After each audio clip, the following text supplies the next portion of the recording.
கல்யாணம் உங்களுக்கு வயசு ஒரு ஒரு வயசு வருதுங்க. வயசு வரும்போது ஒரு வாலிபமாகும்போது உங்களுக்கு கல்யாணம் ஆகுது. கல்யாணம் ஆகி கணவன் மனைவி வாழ்ந்துட்டுருக்கீங்க.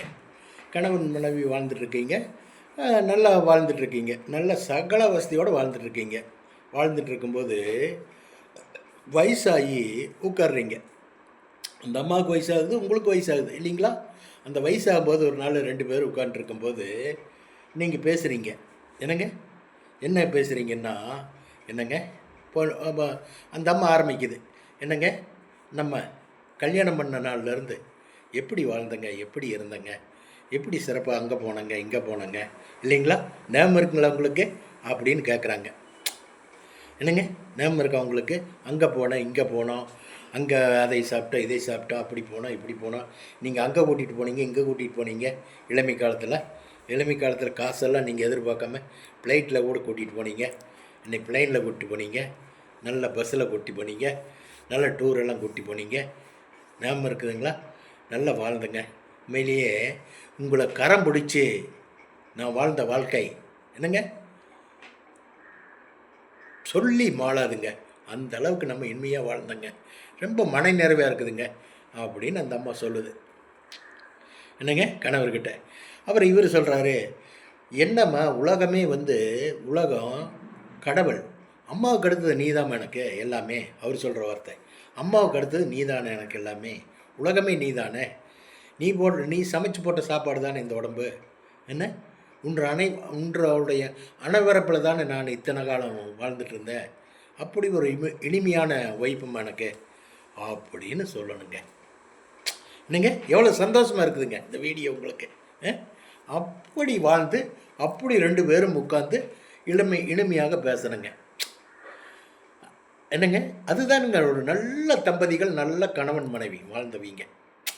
என்னங்க வயசாயும் கூட மூஞ்சி திருப்பக்கூடாது. என்ன என்ன மனுஷன் கூட சனியும் பிடிச்சவங்க கூட வாழ்ந்த நான். என்ன இவர் சனியும் பிடிச்ச பொம்பளை கூட வாழ்ந்த நான், கிரகம் பிடிச்ச பொம்பளை கூட நான் வாழ்ந்து இப்போ நான் என்ன சந்தோஷத்தோட வாழ்ந்தேன் நான், என்ன நிம்மதி கொடுத்த எனக்கு. இன்னும் ஓயில கிழட்டு மூதேவி, என்ன இப்படி பேரப்பட்டவ நமக்கு வாழ்க்கப்பட்டு விட்டும் தொலையில் வயசும் ஆகிப்போச்சு. வாழ்ந்தது இனத்தை சொல்கிறது போங்க, இவகிட்டையில் வாழ்ந்தது இனத்தை சொல்கிறது, என்ன சொல்ல முடியும் போங்க அப்படின்னு சொல்கிற அளவுக்கு இருக்கிறதும் இருக்கிறாங்க. அப்படி இருக்கிறவங்களும் இருக்கிறாங்க. நான் முன்ன சொன்ன தம்பதிகள் பார்த்தீங்களா, எவ்வளோ ஒரு உன்னதமாக அவங்க சொல்கிறாங்க பாருங்க, அவங்க வாழ்ந்த வாழ்க்கை. அப்படி வாழணுங்க. என்னங்க வயசாகும்போது தான் நமக்கு அந்தனுடைய பழாவளமெல்லாம் தெரியும். கெரடு தட்டியாச்சுன்னா என்னங்க, கெரடு தட்டியாச்சுன்னா நமக்கு துணை தாங்க எல்லாமே. துணை விட்டால் வேறு ஆளும் கிடையாதுங்கோ. துணைவன் இருவருமே பரஸ்பரமாக இருக்கிறது வயசான காலத்தில் தான். ரொம்ப ஆட்டம் போட்டிங்கன்னா சாக்கடையை மாதிரி ஆயிடுவீங்க கடைசி காலத்தில். சாக்கடையில் ஒரு பூனை செத்து கிடந்து எப்படி நாற்று அடிக்காது மாதிரி நாற்று அடிப்பீங்க உங்களுடைய இறுதி காலத்தில். எடுக்கிறதுக்கு ஆள் இருக்க மாட்டாங்க, விதைக்கிறதுக்கு ஆள் இருக்க மாட்டாங்க. என்ன இதெல்லாம் எதனால் நடக்குதுங்கன்னா, குடும்ப வாழ்க்கை நல்லா வாழணும், 4 பேர் பாரு மெச்சிக்கணும், 4 பேர் பாரு புகழணும், அவங்களா இறந்துட்டாங்களான்ட்டு ஓடி வரணும். அந்தாளா பொண்டாட்டி அடிச்சு துரத்திட்டாயா,